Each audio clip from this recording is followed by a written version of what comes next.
नमस्कार। आज हम सूरदास जी के जीवन परिचय को पढ़ेंगे और मैं कोशिश करूंगा कि सूरदास जी से संबंधित कोई भी टॉपिक आज नहीं छूटेगा। तो जीवन परिचय। सूरदास जी का जन्म सन 1478 ईस्वी में वैशाख महीने की शुक्ल पक्ष की पंचमी के दिन और संवत 1535 में आगरा से मथुरा जाने वाले मार्ग पर स्थित रुनकता नामक ग्राम में हुआ था।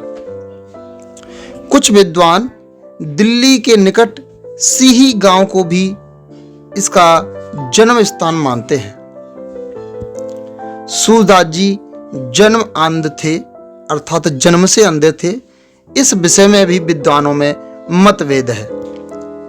इन्होंने कृष्ण की बाल लीलाओं का, मानव स्वभाव का एवं प्रकृति का ऐसा सजीव वर्णन किया है जो आंखों से प्रत्यक्ष देखे बिना संभव है ही नहीं। इन्होंने स्वयं अपने आप को जनबंध कहा है। ऐसा इन्होंने आत्मग्लानिवश लाक्षणिक रूप में अथवा ज्ञान चक्षुओं के अभाव के लिए भी कहा हो सकता है। सूरदास जी की रुचि बचपन से ही भगवत भक्ति के गायन में थी, अर्थात भगवान भक्ति के पद वो बचपन से ही गाया करते थे। इनसे भक्ति का एक पद सुनकर पुष्ट मार्ग के संस्थापक महाप्रभु वल्लभाचार्य ने इन्हें अपना शिष्य बना लिया और श्रीनाथ जी के मंदिर में कीर्तन का भार सौंप दिया।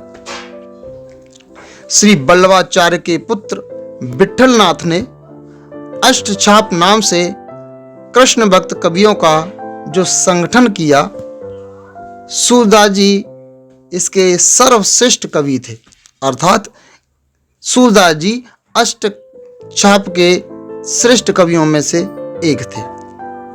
वे गौ घाट पर रहकर जीवन पर्यंत कृष्ण की लीलाओं का गायन करते रहे।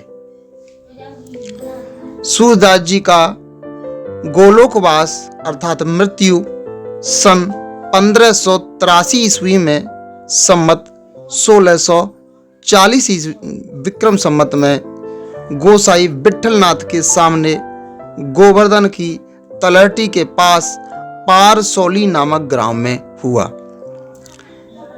खंजन नैन रूप रस माते पद का गान करते हुए इन्होंने अपने भौतिक शरीर का त्याग कर दिया। इनकी प्रमुख कृतियां अथवा रचनाएं। महाकवि सूरदास जी की रचनाएं इस प्रकार हैं। पहली रचना है इनकी सूरसागर। श्रीमद् भागवत के आधार पर रचित सूरसागर के 1.25 लाख पदों में से अब लगभग 10,000 पद ही उपलब्ध बताए जाते हैं। इनमें से कृष्ण की बाल लीलाओं, गोपियों प्रेम, गोपी विरह, उद्धव गोपी संवाद का बड़ा ही मनोवैज्ञानिक और सरल वर्णन है। संपूर्ण सूरसागर एक गीत काव्य है।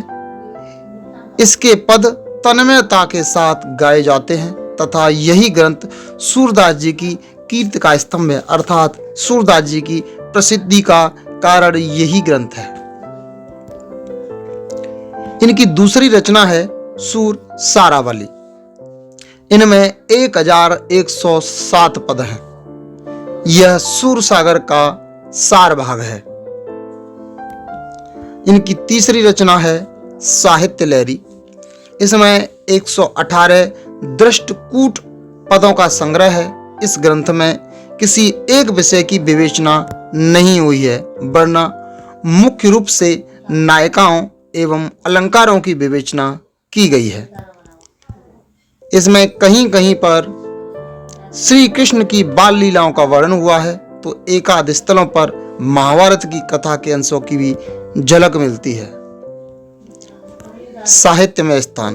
भक्त कवि सूरदास जी का स्थान हिंदी साहित्य प्रकाश में सूर्य के समान ही है, इसलिए कहा गया है सूर सूर तुलसी ससी उडगन केशव दास, अब के कवि खद्योत सम, जह तह करत प्रकाश। उम्मीद है ये वीडियो आपको पसंद आया होगा। 1 से 2 बार इस वीडियो को देखें, सुनें।